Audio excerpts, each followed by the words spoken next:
some of the common questions I get are, why was he homeless?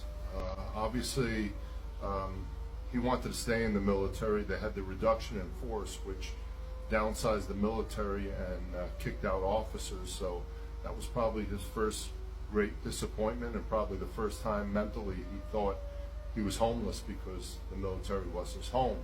The other questions I get is, well, why didn't the government do more for him now? What about the VA?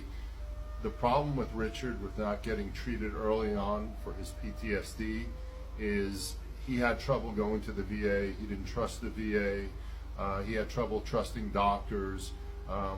Even with me as his friend, you know, trying to get him into shelters, he didn't trust.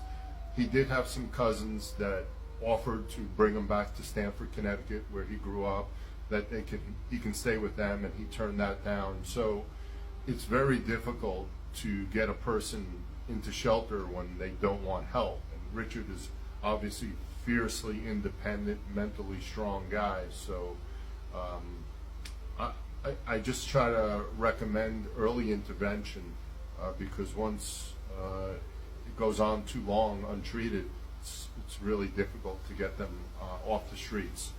The other question I get is, where can you learn more about Captain Flaherty? So I made a documentary in 2017 called The Giant Killer.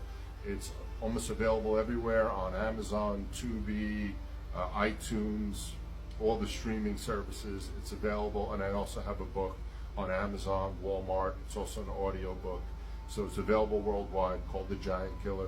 If you want to know more about my friend, please keep asking me questions in the comments, and thank you so much for sharing and liking my friend's story.